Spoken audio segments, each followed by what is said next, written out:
여러분, 오늘은 제가 정말 오래 마음에 담아두었던 이야기 하나를 꺼내볼까 합니다.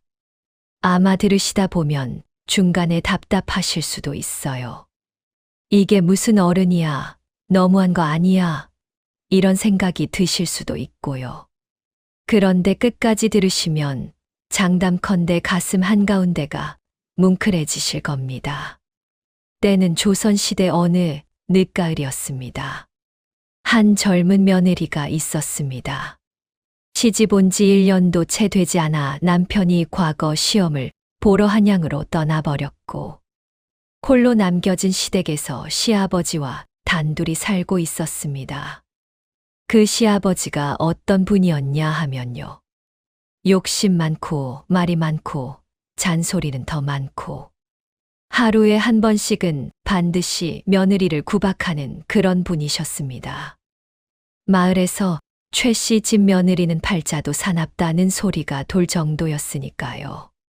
그런데 어느 날 그 시아버지가 친정에 가는 며느리에게 더러운 빨래 뭉치 하나를 싸주었습니다. 그게 전부였습니다. 더러운 빨래 뭉치. 이 뭉치 안에 무엇이 들어 있었을까요? 그리고 이 시아버지는 대체 어떤 분이었을까요? 지금부터 천천히 함께 풀어가 보겠습니다. 며느리의 이름은 연화였습니다. 이름처럼 부드럽고 고운 여인이었습니다. 어릴 때부터 글을 배워 책 읽기를 좋아했고 손재주가 좋아 바느질이며 자수며 뭐든 솜씨 있게 해냈습니다. 마을 사람들이 최 씨 댁 며느리감은 잘 들였다고 입을 모을 만큼 연화는 야무지고 성실한 사람이었습니다. 남편 최도령은 총명하고 다정한 사람이었습니다. 연화와 혼인하고 불과 석 달 만에 한양으로 떠났는데 떠나던 날 아침 연화의 손을 꼭 잡고 말했습니다. 연아야, 꼭 급제해서 돌아올게. 기다려줘. 그 말을 믿고 연화는 기다렸습니다. 봄이 가고 여름이 가고 가을이 깊어가도록 소식은 드물었습니다. 과거 시험이 미뤄지고 한양 생활이 길어진다는 전갈만 왔습니다. 그 사이 연화 혼자 시댁을 지켰습니다. 시어머니는 남편이 시집 오기 전에 이미 돌아가셨고 집에는 시아버지 최 씨 영감과 연화 단 둘뿐이었습니다. 최 씨 영감은 어떻게 말씀드려야 할까요? 까다로운 분이셨습니다. 아침 밥상에서 국이 조금 싱거우면 이 집 소금이 금이냐고 하셨고, 빨래가 조금만 제때 들어오지 않으면 집안 단속도 못하면서 무슨 며느리냐고 하셨습니다. 연화가 조용히 있어도 무슨 근심이 그리 많냐고 하셨고, 웃고 있으면 시집 와서 생글대는 게 영 마뜩지 않다고 하셨습니다. 있어도 구박, 없어도 구박. 연화는 그 집에서 어떻게 처신을 해야 하는지 감을 잡을 수가 없었습니다. 그해 늦가을 연화의 친정에 청천벽력 같은 소식이 생겼습니다. 친정 아버지가 몇 해 전꾼 빚의 기한이 돌아온 것이었습니다. 연화의 아버지 윤 씨는 원래 작은 포목전을 하던 분이었습니다. 그런데 몇 해 전 큰 장마로 창고가 통째로 물에 잠겨 물건을 모두 잃고 부득이하게 이웃마을 전주에게 큰 돈을 빌렸습니다. 조금씩 갚아가고 있었는데 그 전주가 갑자기 병이 들어 죽고 나서 아들이 채권을 이어받았습니다. 그 아들이 바로 문제였습니다. 전주의 아들 박 씨는 고을에서도 이름난 인색한 자였습니다. 아버지가 살아있을 때는 이자만 꼬박꼬박 받으면 됐지만 박 씨는 아버지가 죽자마자 원금 전체를 한꺼번에 갚으라고 통보했습니다. 기한은 그달 금음까지. 갚지 못하면 집과 밭을 몽땅 가져가겠다는 것이었습니다. 연화의 어머니가 사람을 보내 이 소식을 전해왔습니다.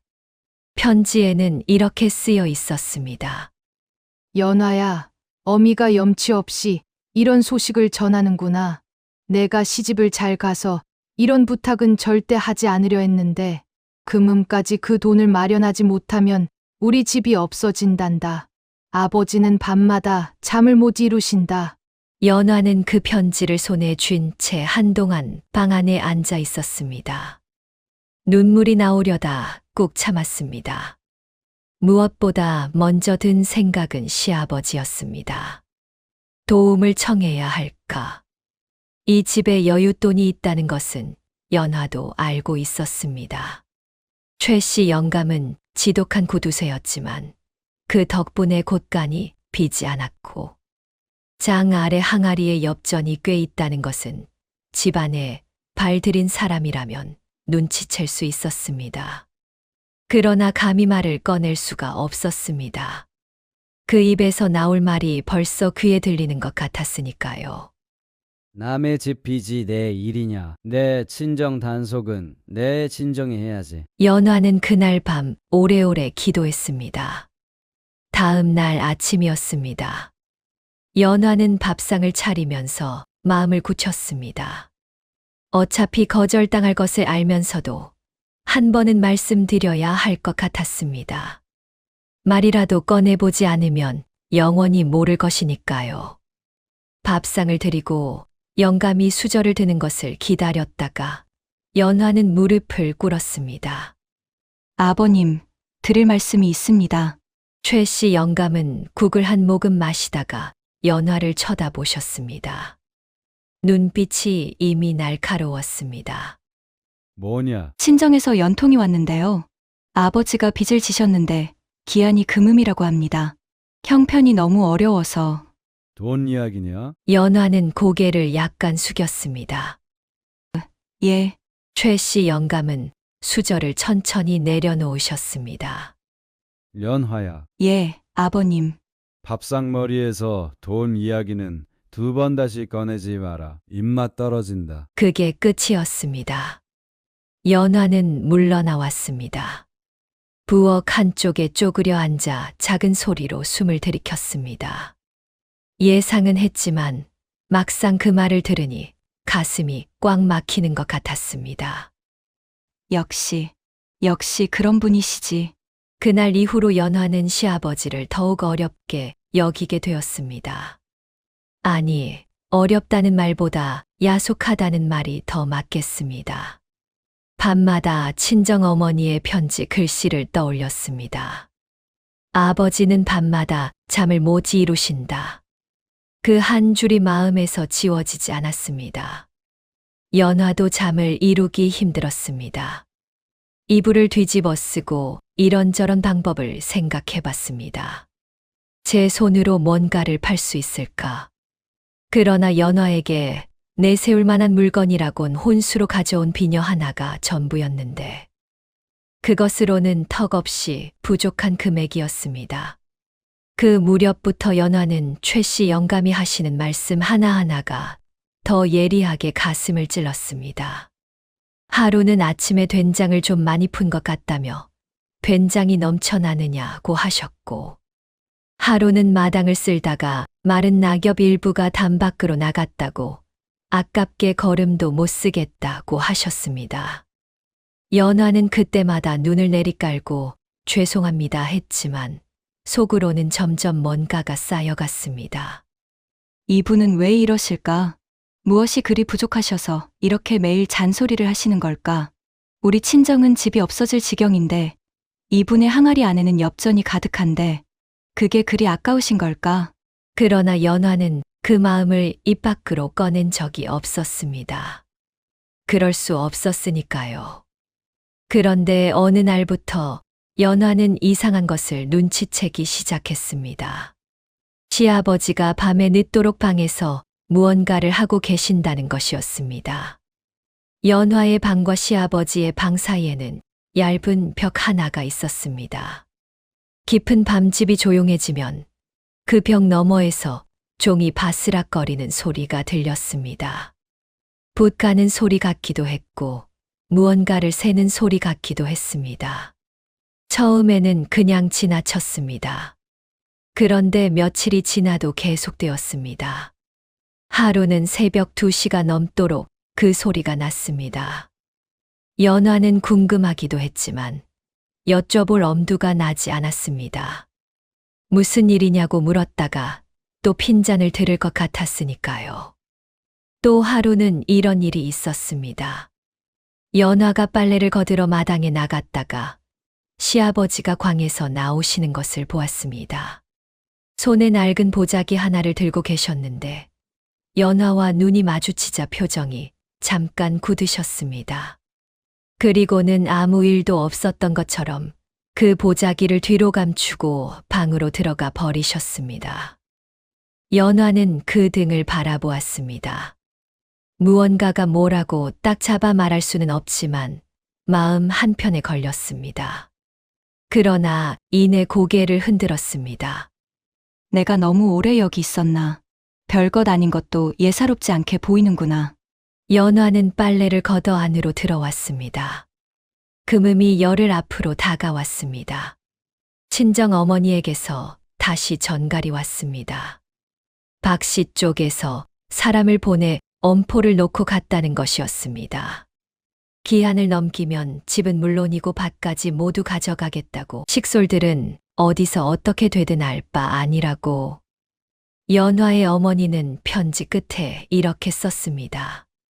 연화야, 괜찮다. 내가 고생하는 것을 보고 싶지 않다. 우리는 어떻게든 되겠지. 아무 걱정 말아라. 아무 걱정 말아라가 연화는 가장 마음 아팠습니다. 걱정 말라는 말을 쓸 수밖에 없는 어머니의 마음이 딸에게 짐이 될까봐 오히려 더 걱정하지 말라고 하는 그 마음이. 연화는 그날 저녁 밥을 짓다가 눈물을 흘렸습니다. 아궁이 앞에 쪼그려 앉아 불이 타오르는 것을 보면서 소리 없이 울었습니다. 그때 방에서 시아버지 목소리가 들렸습니다. 연화야, 밥은 다 됐냐? 연화는 후다닥 눈물을 닦았습니다. 예, 아버님, 곧 됩니다. 아무것도 모르시는 거겠지요. 며느리가 아궁이 앞에서 울고 있다는 것을. 그로부터 사흘이 지난 아침이었습니다. 연화가 아침 밥상을 들이자 최 씨 영감이 밥을 드시다가 불쑥 말씀하셨습니다. 연화야, 예, 아버님. 내일 친정에 다녀오너라. 연화는 수저를 들다가 멈췄습니다. 예?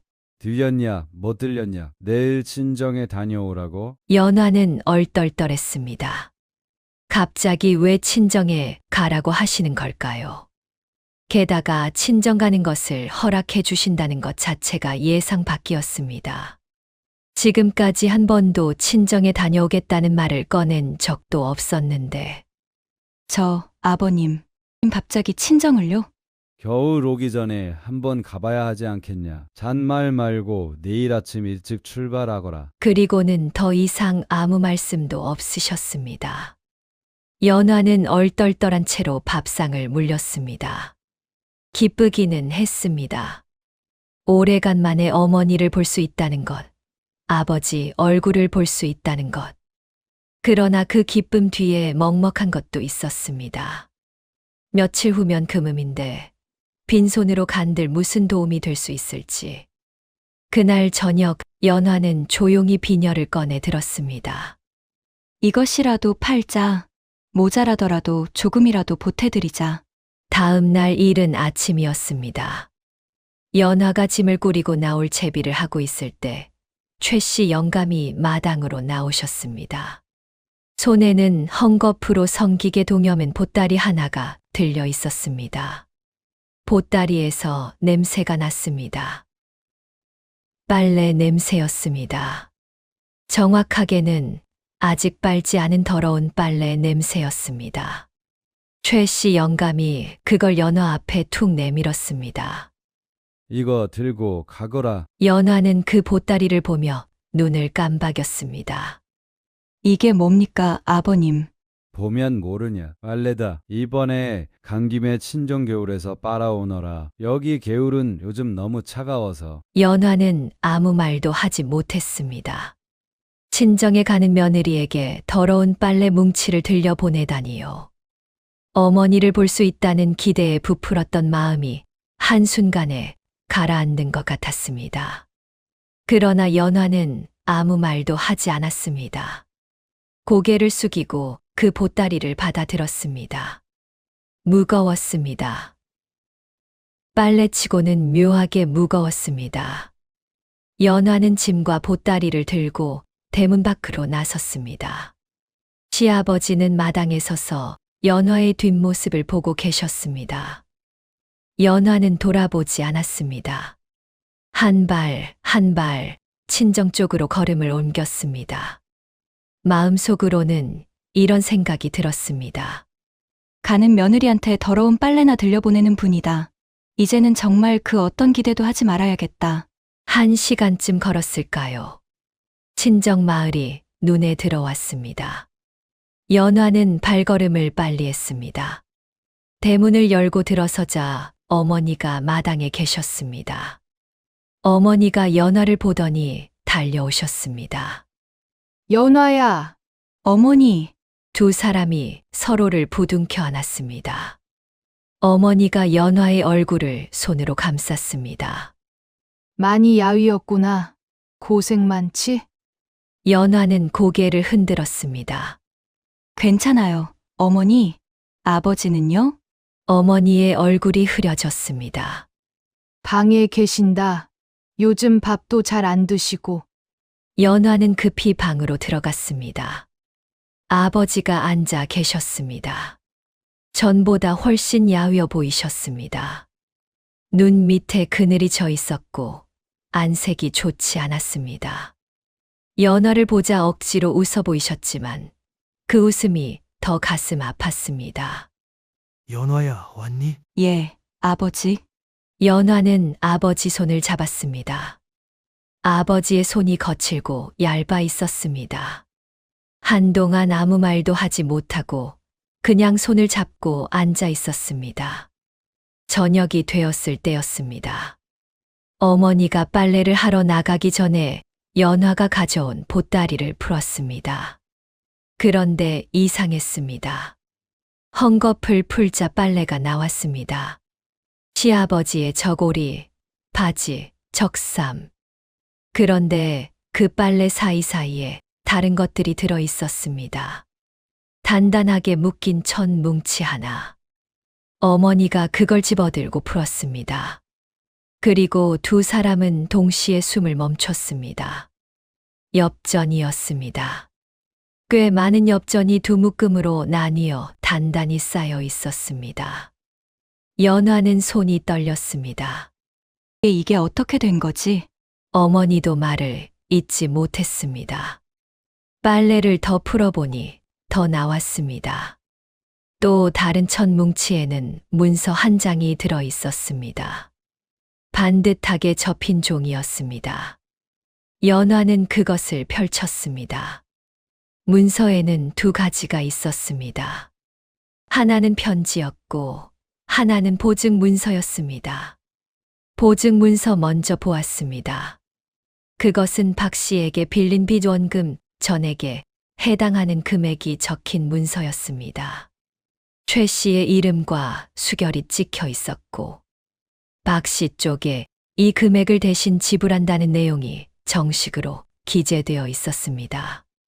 다시 말하면 시아버지가 친정의 빚을 대신 갚아주겠다는 보증 문서였습니다. 연화는 그 자리에서 움직일 수 없었습니다. 어머니도 입을 다물지 못하셨습니다. 이게 도대체 연화는 떨리는 손으로 편지를 펼쳤습니다. 편지는 짧았습니다. 최 씨 영감에 굵고 단정한 글씨로 쓰여 있었습니다. 윤씨 형께 오래된 일이라 잊으셨을 수도 있겠습니다만 나는 기억하고 있습니다. 30년 전 내가 가장 어렵던 시절 당신이 베풀어 준 것을 먹을 것도 없던 내 아이에게 아무 말 없이 쌀 한 자루를 가져다 준 것. 내 아내가 알아 누웠을 때 약재를 구해다 준 것을 나는 그걸 한 번도 잊은 적이 없습니다. 며느리를 맞이하고 나서 당신 댁 아이가 내 집에 왔다는 것을 알았습니다. 잘 살게 해주겠다고 속으로 다짐했습니다. 이번 일은 그 셋의 작은 보답입니다. 받아주십시오. 다만 이 일을 며느리에게 알리지 않으시길 바랍니다. 며느리가 빚이라는 생각을 갖고 살면 평생 무겁습니다. 걔는 그냥 시아버지가 더러운 빨래나 들려보낸 것으로 알고 있으면 됩니다. 최 씨. 연화는 편지를 읽고 나서도 한동안 그 자리에 있었습니다. 눈물이 나오는데 소리가 나오지 않았습니다. 어머니가 연화 옆에 앉으셨습니다. 그리고 천천히 말씀하셨습니다. 연화야, 나도 잊고 있었다. 근데 이 편지 보니까 생각이 나는구나. 무슨 일이에요, 어머니? 너 태어나기도 전 일이야. 내 아버지가 젊었을 때 이 마을에 엄청 가난한 부부가 살았어. 남편은 글만 알고 살림을 모르는 사람이고 아내는 병약했지. 어린 아들 하나 데리고 그야말로 끼니를 굶는 날이 많았어. 연화는 가만히 듣고 있었습니다. 내 아버지가 그 집 형편을 딱하게 여겨서 이것저것 도와드렸지. 쌀도 가져다 드리고 아내 약값도 대줬어. 그 사람들이 나중에 이사를 가면서 꼭 갚겠다고 했는데 워낙 형편이 어려우니까 내 아버지가 그냥 잊어버렸대. 잊어버린 게 아니라 애초에 돌려받을 생각을 안 하셨겠지. 어머니는 눈물이 고인 눈으로 편지를 바라보셨습니다. 그 부부가 최 씨 어른이셨던 거야. 30년을 가슴에 담아두셨던 거고. 연화는 가슴이 뜨거워지는 것을 느꼈습니다. 그 차갑고 잔소리 많고 더러운 빨래나 들려보내던 시아버지가 30년 된 빚을 갚기 위해 밤마다 혼자 숫자를 세고 문서를 만들고 계셨던 것입니다. 연화가 부엌에서 울고 있던 그날 밤에도 시아버지는 벽 너머 방에서 그 문서를 고치고 또 고치고 계셨던 것이었습니다. 집으로 돌아가기 전날 밤, 연화는 혼자 마당에 앉았습니다. 가을 하늘에 별이 많았습니다. 여러 가지 생각이 오갔습니다. 시아버지가 왜 그토록 잔소리가 많았는지, 왜 된장이 많다느니 낙엽이 날아갔다느니 그런 말씀을 하셨는지. 처음에는 그냥 까다로운 성격이려니 생각했는데 이제는 다르게 보였습니다. 30년 전 자신이 가장 어려웠을 때 남의 도움으로 겨우 버텼던 분. 그 서름과 고마움을 가슴에 담고 살아온 분. 절약하고 또 절약해서 곳간을 채워온 분. 그리고 그 오랜 시간 모아온 것을 한마디 말도 없이 며느리, 친정 빚을 갚는 데 쓴 분. 그 분이 며느리에게 잔소리를 하셨던 것은 어쩌면 어렵게 살아온 사람이 습관적으로 몸에 밴 것이었을지 모릅니다. 쌀 한 톨이 아까운 것은 쌀 한 톨이 없어 굶었던 날을 기억하기 때문이었을지 모릅니다. 차갑게 대했던 것은 편지에 직접 쓰셨습니다. 며느리가 빚이라는 생각을 갖고 살면 평생 무겁습니다. 그러니까 시아버지는 연화가 고마워하는 것을 원하지 않으셨던 겁니다. 자신이 한 일이 연화에게 짐이 되는 것을 원하지 않으셨던 겁니다. 그래서 일부러 차갑게 구셨고 더러운 빨래나 들려보내셨고 그 안에 무엇이 있는지는 끝까지 알리지 말아달라고 하셨던 것입니다. 연화는 별을 올려다보며 오래도록 생각했습니다. 나는 이분을 얼마나 오해하고 있었을까. 다음 날 아침 연화는 짐을 꾸렸습니다. 어머니가 또 눈물을 글썽이셨습니다. 내 시아버지께 뭐라고 인사를 드려야 할지 모르겠다. 어머니, 그냥 모른 척 하세요. 아버님이 원하시는 것 같아요.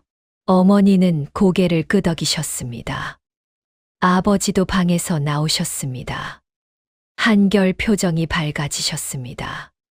금음 전에 빚을 해결할 수 있다는 것에 안도하신 것이겠지요. 연화의 손을 잡고 말씀하셨습니다. 연화야, 내가 좋은 집안에 갔구나. 아버지, 시아버지를 차에 모시거라. 그런 분이 많지 않다. 연화는 고개를 끄덕였습니다. 시댁으로 돌아가는 길에 연화는 빨래를 깨끗하게 빨아 포개었습니다. 시아버지의 저고리, 바지, 적삼을 정성껏 구겨지지 않도록 반듯하게 개어서 깨끗한 보자기에 다시 쌌습니다. 오면서 무겁게 짓눌렀던 그 보따리가 돌아가는 길에는 가볍게 느껴졌습니다. 아니, 무게는 같은데 이제는 그 무게가 다르게 느껴졌습니다. 사랑의 무게였으니까요. 시댁 대문 앞에서 연화는 잠시 멈췄습니다. 평소라면 그냥 들어갔을 텐데 오늘은 달랐습니다. 마당 안을 바라보니 시아버지가 대돌 위에 앉아 계셨습니다. 뭔가를 손질하고 계신 것 같았습니다. 연화는 안으로 들어가 시아버지 앞에 섰습니다. 그리고 보따리를 내밀었습니다. 깨끗하게 빨아 반듯하게 개진 빨래가 담긴 보따리를. 다녀왔습니다, 아버님. 빨래 다 해왔습니다. 최 씨 영감이 보따리를 받으셨습니다. 연화를 한번 보셨습니다. 연화의 눈이 빨갛게 되어 있었습니다. 그래도 연화는 웃고 있었습니다. 시아버지는 아무 말씀도 하지 않으셨습니다. 보따리를 받아들고는 그냥 방으로 들어가셨습니다. 연화도 부엌으로 들어갔습니다. 저녁 준비를 했습니다. 평소보다 정성을 기울였습니다. 시아버지가 좋아하시는 청국장을 끓이고 생선을 정갈하게 구웠습니다. 저녁상을 드리자 시아버지가 앉으셨습니다. 수저를 드시더니 잠깐 말씀하셨습니다. 청국장 잘 됐네. 그게 전부였습니다. 그런데 연화는 그 짧은 말 한마디가 전과 달리 들렸습니다. 아까웠던 것이 아니라 오히려 따뜻하게. 연화는 감사합니다, 아버님, 하고 고개를 숙였습니다. 그날 이후로 연화는 시아버지를 다른 눈으로 보게 되었습니다. 된장이 많다고 하실 때는 이분이 젊을 때 얼마나 배가 고프셨으면 하고 생각했습니다. 낙엽이 날아갔다고 하실 때는 걸음 하나도 소중하게 여기는 분이시구나 하고 받아들였습니다. 잔소리 하나하나가 전과는 다르게 들렸습니다. 무섭지 않았습니다. 야속하지도 않았습니다. 어떤 날은 시아버지가 밥상 앞에서 또 잔소리를 하실 때 연화가 그만 피식 웃어버렸습니다. 시아버지가 눈을 찡그렸습니다. 뭐가 그리 웃기냐? 아니요, 아버님. 그냥요. 시아버지는 뭐가 뭔지 모른다는 듯 혀를 차셨습니다. 그런데 연화는 그 표정에서도 이상하게 따뜻한 것을 느꼈습니다. 그 해 겨울이 지나고 봄이 왔습니다. 친정 아버지는 박 씨와의 일을 잘 마무리하셨습니다. 집도 밭도 지켰습니다. 봄이 되자 다시 작은 포목 장사를 시작하셨습니다. 한양에 있던 남편 최도령에게도 소식이 왔습니다. 이번 과거에서 좋은 성적을 거뒀고 조만간 내려오겠다는 것이었습니다. 연화는 그 편지를 받아들고 마당에서 혼자 웃었습니다. 오랜만에 마음 놓고 웃었습니다. 그러나 한 가지 마음에 걸리는 것이 있었습니다. 시아버지가 그 많은 돈을 친정을 위해 쓰셨다는 것을 여전히 연화는 모른 척하고 있었습니다. 시아버지가 원하신 대로 아무것도 모르는 척하고 있었습니다. 그러나 연화는 알고 있었습니다. 그리고 그 사실이 가슴속에서 조용히 빛나고 있었습니다. 어느 봄날 저녁 시아버지가 마루에 앉아 쉬고 계셨습니다. 연화가 차 한 잔을 내어드렸습니다. 시아버지가 차를 받으셨습니다. 잠깐 두 사람 사이에 침묵이 흘렀습니다. 연화가 조용히 말했습니다. 아버님, 건강하게 오래 계셔야 해요. 시아버지는 차를 한 모금 마시셨습니다. 아무 말도 하지 않으셨습니다. 그런데 연화는 보았습니다. 시아버지의 입꼬리가 아주 살짝 올라가는 것을. 훗날 연화가 나이가 들어 며느리를 맞이하는 날이 되었을 때 연화는 그 낡은 빨래 보자기 1000조각을 꺼냈습니다. 시아버지의 저고리를 빨았던 바로 그 보자기의 일부였습니다. 며느리에게 건넸습니다. 이게 뭐예요, 어머님? 연화는 웃으며 말했습니다. 내 증조 시아버지가 남기신 것이야. 나한테 정말 중요한 걸 가르쳐 주신 분이거든. 뭘 가르쳐 주셨어요? 연화는 잠깐 창밖을 보았습니다. 봄바람이 불어오는 마당을 바라보았습니다. 사람의 마음은 겉으로 보면 안 된다는 것. 차갑게 구는 사람이 사실 제일 깊이 생각해주고 있을 수도 있다는 것. 그리고 더러운 빨래 뭉치 안에 세상에서 가장 따뜻한 것이 들어있을 수 있다는 것. 며느리는 그 말을 잘 이해하지 못하는 것 같았습니다. 그래도 괜찮았습니다. 연화도 처음에는 몰랐으니까요. 알게 되는 데는 그 무거운 보따리를 손수 들고 그 냄새를 맡고 그 안에 뭐가 있는지 직접 풀어봐야 알게 되는 것이니까요.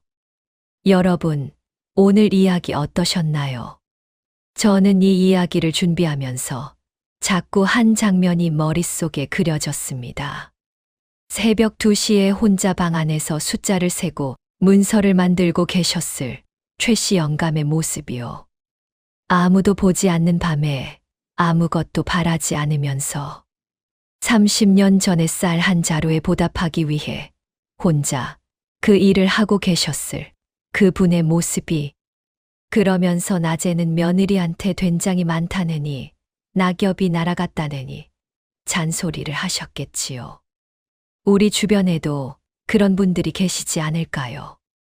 표현이 서툴러서 차갑게 구는 것처럼 보이지만 사실은 누구보다 깊이 마음을 쓰고 있는 분들이, 우리가 야속하다고 생각했던 그 분의 행동 안에 사실은 우리가 미처 알지 못하는 무게가 담겨 있을 수 있다는 것.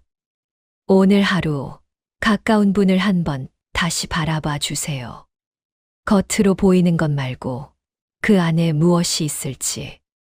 어쩌면 더러운 빨래 뭉치 안에 세상에서 가장 따뜻한 것이 들어있을지도 모르니까요. 영상이 마음에 드셨다면 구독과 좋아요 부탁드립니다. 댓글로 여러분의 이야기도 들려주세요. 다음에도 이런 이야기로 찾아오겠습니다. 감사합니다.